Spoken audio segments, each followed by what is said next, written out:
जय हिंद। स्वागत है सभी का आज के इस करंट अफेयर्स के सेशन में। तो आज है 16 नवंबर 2025। तो हर रोज़ की तरह फिर एक बार हम लोग चर्चा करेंगे आज के प्रमुख करंट अफेयर्स पर और उससे रिलेटेड एमसीक्यूज को भी हम लोग करेंगे। तो आइए शुरू करते हैं आज के सेशन को। तो सबसे पहले प्रश्न की बात करते हैं आज के। In the latest climate risk index 2026 in which category has India been placed, यानी कि भारत को हाल ही में जारी जलवायु जोखिम सूचकांक 2026 में किस श्रेणी में रखा गया है। तो इस क्वेश्चन का राइट आंसर है ऑप्शन ए, सबसे अधिक प्रभावित देशों में। देखिए, जर्मनी वॉच ने ब्राज़ील के बेले में आयोजित COP30 के दौरान जलवायु जोखिम सूचकांक 2026 जारी किया। इस रिपोर्ट में हाल के वर्षों में अत्यधिक मौसमी घटनाओं से होने वाले वैश्विक प्रभावों का व्यापक विश्लेषण किया गया है। रिपोर्ट के अनुसार 1995 से 2024 के बीच चरम मौसम घटनाओं से सर्वाधिक प्रभावित देशों की सूची में भारत को उच्च स्थान दिया गया है। भारत को लगातार जलवायु परिवर्तन से गंभीर खतरा झेलने वाले देशों की श्रेणी में रखा गया है। मानवीय प्रभाव के मामले में भारत बांग्लादेश और फिलीपीन जैसे देशों में शामिल है जो विश्व स्तर पर शीर्ष प्रभावित देशों में गिने जाते हैं। रिपोर्ट में यह भी बताया गया है कि बढ़ते तापमान और चरम मौसम की घटनाएं जनजीवन और अर्थव्यवस्था दोनों पर बड़ा असर डाल रही है। आज के नेक्स्ट प्रश्न की बात करते हैं। Which company has recently handed over the first human rated L110 engine to ISRO. ISRO को हाल ही में मिला पहला मानव रेटेड L110 इंजन किस कंपनी ने विकसित किया है। ऑप्शन है Godrej aerospace, Larsen and Toubro, Hindustan aeronautics limited या फिर भारत डायनेमिक्स। तो इस क्वेश्चन का राइट आंसर होगा option A, Godrej aerospace. Godrej aerospace जो है इसने भारत का पहला मानव रेटेड विकास इंजन इसरो को सौंपा है।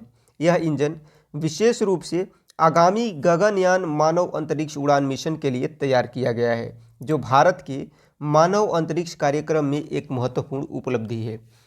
यह L110 इंजन LVM-3 रॉकेट के दूसरे चरण को शक्ति प्रदान करता है, जो भारी पेलोड और अंतरिक्ष यात्रियों को अंतरिक्ष में भेजने के लिए प्रमुख वाहक है। मानव रेटेड इंजन होने का अर्थ है यह इंजन सुरक्षा, विश्वसनीयता और कठोर परीक्षण मानकों पर खरा उतरा है। गोडरेज एरोस्पेस लंबे समय से PSLV, GSLV, LVM-3, Chandrayaan, Mangalyaan और निसार जैसी मिशनों में योगदान देता रहा है। इस नए इंजन के सौंपे जाने से उद्योग और अंतरिक्ष अनुसंधान में निजी क्षेत्र की भूमिका और अधिक मजबूत होती है। अगला प्रश्न है आज का। Gussadi dance belongs to which tribal community, यानी कि गुसाडी नृत्य जो है किस जनजाति का पारंपरिक नृत्य है। इसको याद रखिएगा, ये जो है राजगोंड जनजाति का पारंपरिक नृत्य है। गुसाडी नृत्य जो है तेलंगाना के आदिलाबाद और महाराष्ट्र के कुछ क्षेत्रों में रहने वाली राजगोंड जनजाति का प्रमुख पारंपरिक नृत्य है, जिसे विशेष रूप से पुरुषों के द्वारा किया जाता है। इस नृत्य को उंडरी नामक बड़े समूह के द्वारा प्रस्तुत किया जाता है, जिसमें शामिल छोटे छोटे दलों को गुसाडी कहा जाता है। नर्तक वेम्पू, तुड्डू, पिपरी और कोलकुम्बुम जैसे पारंपरिक वाद्य यंत्रों का उपयोग कर नृत्य को और अधिक आकर्षक बनाते हैं। नेक्स्ट प्रश्न है आज का। From which year will GCC's new one stop travel system come into effect. GCC का नया वन स्टॉप ट्रैवल सिस्टम जो है किस वर्ष से लागू होने जा रहा है। तो ये लागू हो रहा है 2025 से। कब से? 2025 से। GCC ने वन स्टॉप एकीकृत यात्रा प्रणाली को मंजूरी दे दी है, जिसका संचालन UAE और बहरीन दिसंबर 2025 से पायलट के रूप में शुरू करेंगे। यह प्रणाली यात्रियों के एक ही स्थान पर आव्रजन, सीमा शुल्क और सुरक्षा जांच पूरी करने की सुविधा देगी, जिससे बार बार जांच कराने की आवश्यकता खत्म हो जाएगी। पायलट सफल होने पर यह प्रणाली सभी जीसीसी देशों में लागू की जाएगी और 2025 की चौथी तिमाही में जीसीसी ग्राउंड वीज़ा भी शुरू होने की उम्मीद है। नेक्स्ट प्रश्न है आज का, the US government shutdown lasted for how many days, यानी कि अमेरिका में समाप्त हुआ सरकारी शटडाउन कुल कितने दिनों तक चला। तो ये कुल 42 दिनों तक चला है। कितने? 42 डेज तक ये चला है। अमेरिका के राष्ट्रपति डोनाल्ड ट्रंप ने अस्थायी वित्त पोषण विधेयक पर हस्ताक्षर करके 42 दिनों से चल रहा सरकारी शटडाउन समाप्त कर दिया, जो अमेरिकी इतिहास का सबसे लंबा शटडाउन था।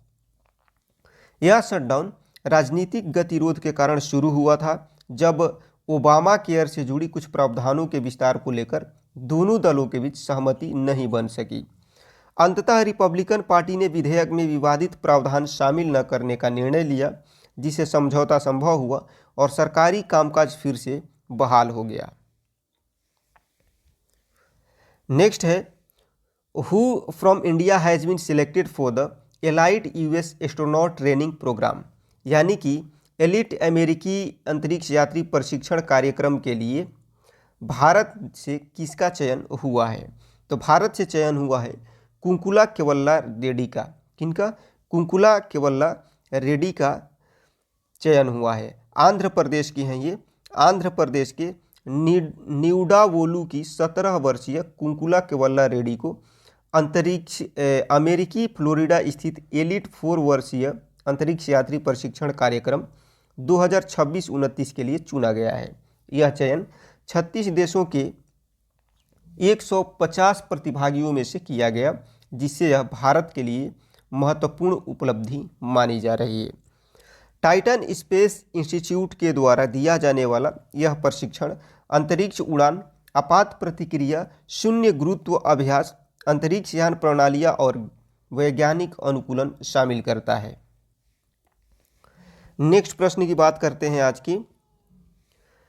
Pneuma airbase is located in which state और यूनियन टेरिटरी।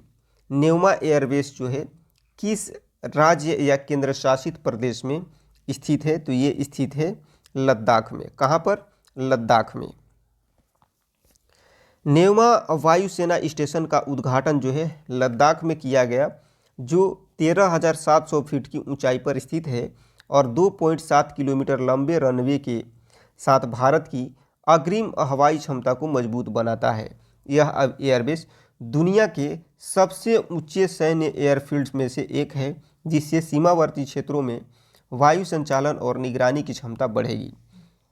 न्यूमा वास्तविक नियंत्रण रेखा से 23 किलोमीटर दूर है और लड़ाकू विमानों C-130J विमान और हेलीकॉप्टरों के संचालन को सक्षम बनाएगा, जिससे तेज प्रतिक्रिया और सैन्य गतिशीलता में वृद्धि होगी। आज के अगले और आखिरी प्रश्न की बात करते हैं। Banas dairy signed an agreement with which organisation to build the potato value chain. आलू मूल्य श्रृंखला को बनाने हेतु बनास डेयरी ने किस संस्था के साथ समझौता किया है। तो ये समझौता हुआ है BBSSL के साथ। किसके साथ? BBSSL के साथ, यानी कि भारत बीज सहकारी समिति लिमिटेड के साथ में। बनास डेयरी और भारतीय बीज सहकारी समिति लिमिटेड यानी कि BBSSL ने बीज से लेकर बाजार तक आलू मूल्य श्रृंखला विकसित करने हेतु नई दिल्ली में समझौता ज्ञापन पर हस्ताक्षर किए हैं। समझौते के तहत बनास डेयरी अपने विविध उत्पादों को उच्च गुणवत्ता वाले बीज, तकनीकी सहायता और बाजार तक पहुंच प्रदान करेगी। यह पहल किसानों की आय बढ़ाने, उत्पादन में सुधार और बाजार संपर्क को मजबूत करने में महत्वपूर्ण भूमिका निभाएगी। कार्यक्रम का आयोजन अटल अक्षय ऊर्जा भवन नई दिल्ली में हुआ। तो ये थे आज के प्रमुख करंट अफेयर्स। उम्मीद करता हूँ कि सारे प्रश्न आपको याद हो गए होंगे और सारे न्यूज़ आप बहुत अच्छे तरीके से समझ गए होंगे। तो क्लास आपको कैसा लगा कमेंट सेक्शन में मेंशन जरूर करिएगा। अच्छा लगा हो तो लाइक करिएगा, हेल्पफुल लगा हो तो अपने दोस्तों को शेयर करिएगा। और यदि आप हमारे चैनल पर नए हैं, आपको लगता है कि हम आपकी प्रतियोगी परीक्षा की तैयारी को और बेहतर बना सकते हैं, तो चैनल को सब्सक्राइब करना ना भूलें। मिलते हैं आपसे नेक्स्ट क्लास में, तब तक के लिए सभी को जय हिंद।